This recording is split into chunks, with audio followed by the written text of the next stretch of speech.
Hi, my name is CJF Brand, otherwise known as Coenraad. You are listening to Time Communication Questions and Answers, where I question possibilities of communicating back into time. These questions are excerpts from my work, Group Representation for Inventors and Innovators with the Advent of Time Communication. All right. Time communication offers the somewhat strangely delinquent adolescent girl the chance to finally become tempted with the ideal way on offer for forgetting the traumatic and painful experience of her first ovulation. This young woman named Mary decides to offer her body and soul to a very attractive boy she likes, named Bob, and specifically to have their baby.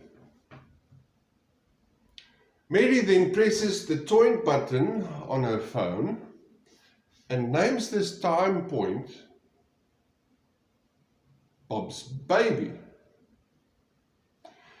Immediately, the retrospective from a new life Mary had thus created for herself starts pouring in from the future to their direct disposal in this present moment with this joint thus created.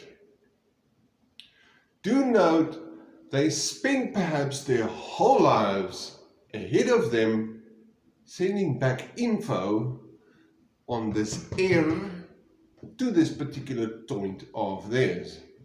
And thus, this whole future opens up before their very eyes, offering them the virtue of endless hours of pure entertainment on their otherwise relentlessly boring and meaningless existences on Earth. Imagine that.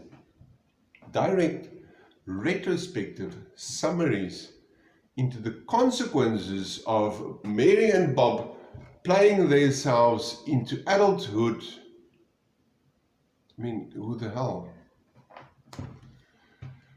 Irrespective of matrimonial union, divorcees are not being married and tackling single parenthood. The joys of having a child is absolutely limitless, boundless, and extremely intense. Unlike without time communication, the woman now has emotions which can truly be accompanied by the heir or no heir of making baby Bob. Concept after concept is on vivid display to entire families, and they can perhaps even be free to include in the ordeal the entire matrimonial entourage. The life of baby Bob can never ever be about baby Bob's death. Life isn't about death. Strangely enough, as yet, the sexual act is still to be done. The baby wants to be born. Even if it be with the self-same Bob or with a different boy. Contraceptives will only dive these girls into the retrospectively known paralysis of suicide, if not homicide. As with such speculative pregnancies, those parents force-feeding such young adult women as Mary contraceptives surely deserves their deaths coming to them. The real question, very quickly, then rather resides not with which boy gets the honored golden handshake preceding this intense sexual act, by which way of making the baby Bob, but ends up surrounding the topic of with which baby then is to be worthy of Mary's parenthood. suppose it's a better proposition than of a baby being hated.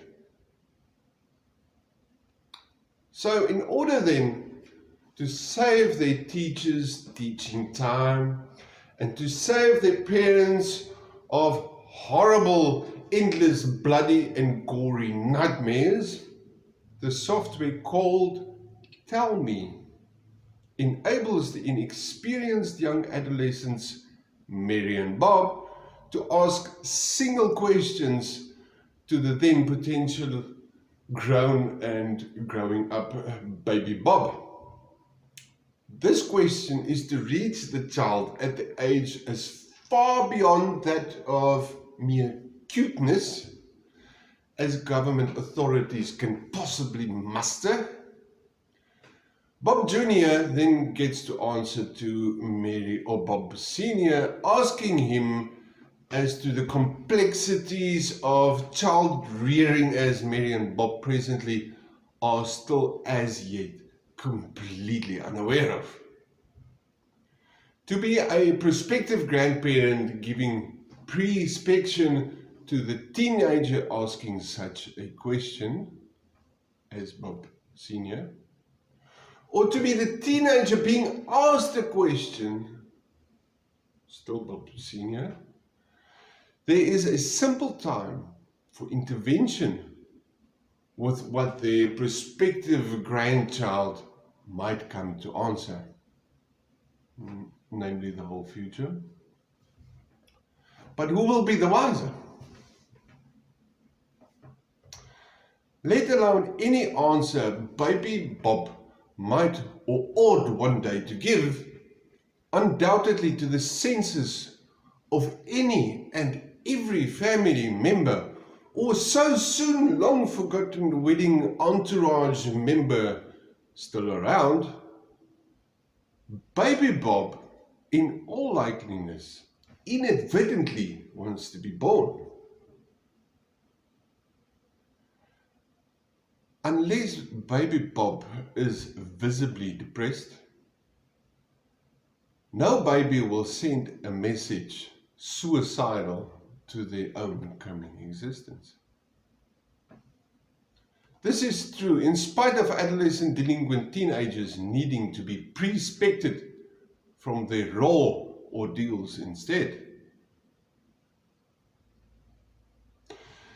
Though given the circumstances of massive amounts of data transferred back into time and money that's being made, let it suffice to say there was a time in history when adults believed children was to be heard, not seen. Give examples of why, how, and when corporate and governmental think tanks could have retrospective views on offer which are, well, detrimental to Mary and Bob's personal self-interests. My answer: proper career-oriented education is in the best interests of young adults Mary and Bob. Not the interest in seemingly golden handshakes, the acts of making babies, overspending grandiose wedding ceremonies, or saving an illusory baby Bob the non-trauma of willing his becoming a non-event. Software think tanks can involve retrospective guilt, regrets, and remorse felt from each and every participant as family member or friends attending the actual wedding ceremony to start off with, and can include all friends met by ways of raising baby Bob. The point made by Mary and any potential intervention which might finally end up occurring would leave ample of opportunity for retrospection to be fed back in time into her present, and this data can be categorized and saved for any chosen able-bodied perusal. Thus, software think tanks can wholly encapsulate this potential event of Mary and Bob having baby Bob actually come to exist, but with baby Bob still as a mere non-event.